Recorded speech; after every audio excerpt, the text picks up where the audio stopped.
ఈ న్యూస్ వింటే మీరు షాక్ అవ్వడం పక్కా. డొనాల్డ్ ట్రంప్ ఈ పేరు వింటేనే ప్రపంచ దేశాలన్నీ తలలు పట్టుకునేవి. ఎప్పుడు ఏ టెంపర్ నిర్ణయంతో ఎవరిని ఇబ్బంది పెడతారో అని అందరూ టెన్షన్ పడేవారు.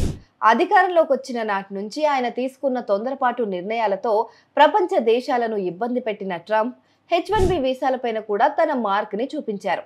ఏకంగా వీసా దరఖాస్తు ఫీజును $1,00,000 అంటే ఇండియన్ కరెన్సీలో 88 లక్షల రూపాయలకు పెంచేసి అమెరికాలో సెటిల్ అవ్వాలనుకునే ఉద్యోగుల ఆశలపైన నీళ్లు చల్లేశారు.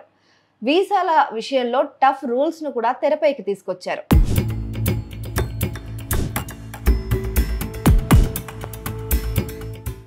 అయితే ఇప్పుడు సడన్ గా ట్రంప్ యూటర్న్ తీసుకున్నారేమో అనిపిస్తుంది. తాజాగా ఫాక్స్ న్యూస్ కి ఇచ్చిన ఒక ఇంటర్వ్యూలో మాత్రం వలస కార్మికులపైన ట్రంప్ చాలా పాజిటివ్ గా మాట్లాడారు.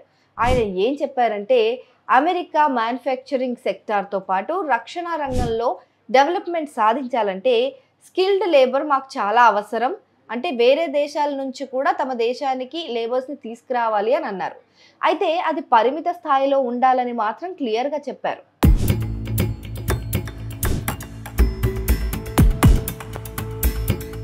ఆయన ఈ మాట అనడానికి కూడా ఒక రీజన్ ఉంది.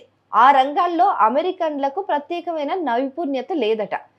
తమ దేశంలో ఎంతో ప్రతిభ గల యువకులు ఉన్నారని, తమ ప్రభుత్వ పాలసీలతో అమెరికన్లకు శాలరీలు పెరిగే ఛాన్స్ ఉందని ట్రంప్ తన యాక్షన్స్ను సమర్థించుకున్నారు.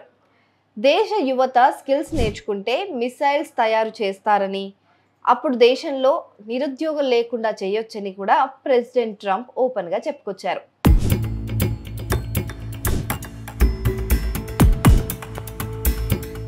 అసలు విషయం ఏంటంటే, ట్రంప్ తీసుకున్న ఈ కఠిన నిర్ణయాల వల్ల అమెరికాలోని మ్యానుఫ్యాక్చరింగ్ సెక్టార్ ఇప్పుడు తీవ్ర ఇబ్బందుల్లో ఉంది.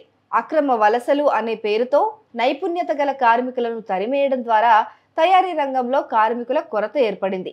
అందుకే పరిస్థితి మరింత దిగజారక ముందే ట్రంప్ ఇలా H1B వీసాదారులపైన, ఇతర దేశాల నుంచి వచ్చే కార్మికులపైన సానుకూలంగా మాట్లాడినట్లు సమాచారం.